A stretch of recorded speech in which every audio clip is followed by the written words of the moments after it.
अगर आपका छोटा मोटा बिजनेस है और या फिर आपकी कोई वेबसाइट है और आप कंफ्यूजन में हैं कि किसी कंपनी को हायर करना ठीक रहेगा या फिर फ्रीलांसर को हायर करना ठीक रहेगा, अगर आप कंफ्यूज हैं तो ये वीडियो पूरा देख लीजिएगा। आपकी जो सारी कंफ्यूजन जो है बिल्कुल ही दूर हो जाएगी।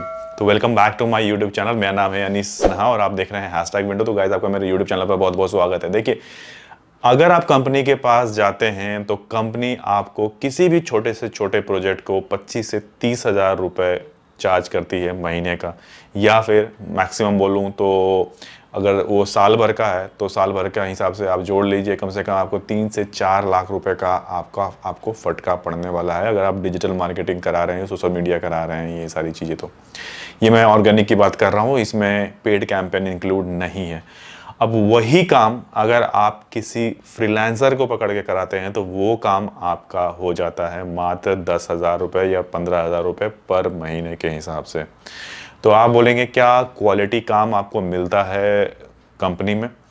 कंपनी का 2-3 फ़ायदे हैं अगर आप कंपनी से कराते हैं। तो आपको कम से कम ये ट्रस्ट है कि आपका जो डेटा है सिक्योर है, या फिर आपका जो जहाँ पर आपने काम दिया है वहाँ पर आपको टाइमली जो चीज़ों को लेके आप बोलना चाहेंगे कि हाँ देखो ये काम नहीं हुआ, तो वो बंदा उस चीज़ की रिस्पॉन्सिबिलिटी कोई ना कोई वहाँ पर ज़रूर लेगा अगर कंपनी में काम कराते हैं। तो उसका फ़ायदा भी आपको बहुत सारा मिलता है। जो रिपोर्ट वगैरह आप चाहिए आपको, इसके छोटे मोटे और भी काम जो होते हैं वो कंपनी वाले फ्री में भी कर देते हैं, क्योंकि आप पैसा पे कर रहे होते हैं तो उसमें काम भी छोटे मोटे फ्री में हो जाते हैं। बट अगर फ्रीलांसर के बारे में बात करूं तो फ्री में वहाँ कुछ नहीं होगा, आपको हर चीज़ का पे करना पड़ेगा, क्योंकि वो इसी तरह आपसे बहुत ही कम चार्ज कर रहा है।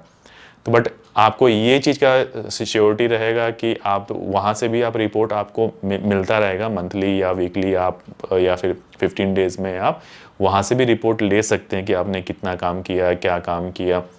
तो ये फ़ायदा वहाँ से भी आपको मिलेगा। ऐसा ज़रूरी नहीं है कि आप कंपनी से ही कराइए। अगर आपका बजट कम है, आप जानते हैं कि मेरा बजट ज़्यादा नहीं है, मैं 10 से 15 हज़ार ही दे सकता हूँ मंथ का, तो आप प्लीज़ आप फ्रीलांसर की तरफ ही बढ़िए, क्योंकि फ्रीलांसर भी अच्छा काम करके देते हैं। बस आप ना काम जो है वो 3 मंथ का जज कर लीजिए। अगर आपको सेटिस्फेक्शन मिलता है तो फ्रीलांसिंग करते रहिए, फ्रीलांसर से ही काम अपना करवाते रहिए।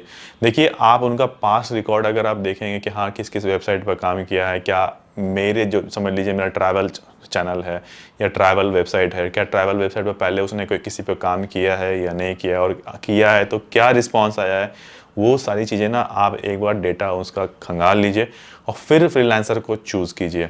ये ज़रूर पता कर लीजिए कि हाँ कि सारी डिटेल्स ना फ्रीलांसर को मत दीजिए अपनी वेबसाइट को, क्योंकि अगर आप देंगे तो बाय चांस अगर आप उससे मिले नहीं हैं तो हैक होने का बहुत ज़्यादा डर रहता है फ्रीलांसर को के साथ में।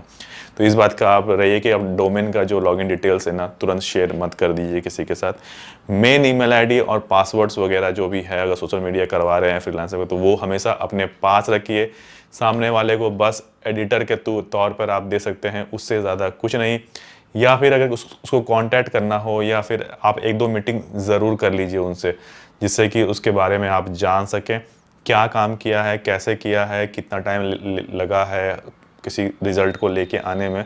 तो पूरी चीज़ें जान लेने के बाद ही आप फ्रीलांसर को काम दीजिए, नहीं तो उसमें थोड़ा थोड़ा टेंशन रहता है, क्योंकि अगर आप नहीं जानते हैं उसको, अपने लॉगिन डिटेल्स उसे शेयर कर लेते हैं तो ये आपके लिए थोड़ी सी परेशानी हो सकती है। बट वही चीज़ अगर मैं सेम बात करूं कंपनी के तौर पे, तो कंपनी में ये चीज़ों की श्योरिटी रहती है। अगर बाई चांस कुछ हो भी जाता है हैक वगैरह ऐसा, तो आप जाके वहाँ पर कंपनी में किसी ना किसी को पकड़ सकते हैं और बोल सकते हैं कि ये कैसे हो गया, क्या प्रॉब्लम थी, ये वो। तो 36 चीज़ें। कंपनी में जाने का एक फ़ायदा और भी है कि सारी चीज़ें एक जगह आपको मिल जाती है। साइट में अगर कोई चेंजेस करवाना है तो आप साइट को में चेंजेस भी करवा सकते हैं, या फिर अगर आपको लगता है एसीओ से रिलेटेड कुछ काम हो चुका है, आप सोशल मीडिया में कराना चाहिए तो आप सोशल मीडिया में भी करा सकते हैं, पीपीसी कराना है। तो एक जगह पर आपको कई सारी चीज़ें का फैसिलिटी आपको मिल जाता है कंपनी में। बट फ्रीलांसर अगर वो एसीओ कर रहा है या सोशल मीडिया कर रहा है तो वो पेड कैंपेन करता है कि नहीं करता है, वो भी आपको जज करना पड़ेगा। अगर कोई कोड लगवाना है तो आपको फिर से जाना पड़ेगा किसी अपने डेवलपर के पास और वहाँ पर कोड आपको लगवाना पड़ता है। तो थोड़ा बहुत खचपच चलता है। अगर आप झेल सकते हैं तो फ्रीलांसर है, अगर टेंशन नहीं लेना है तो वो कंपनी है। ठीक। ठीक है, तो मैंने दोनों चीज़ें का आपको डिफरेंस बता दिया है। कम पैसे में थोड़ा टेंशन लेना पड़ता है, बिल्कुल टेंशन नहीं लेना है, कंपनी को दे दीजिए काम। ठीक है, तो आज के लिए बस इतना रखते हैं, फिर मिलेंगे बहुत ही जल्दी नेक्स्ट वीडियो में। तब तक के लिए टेक केयर, नमस्कार।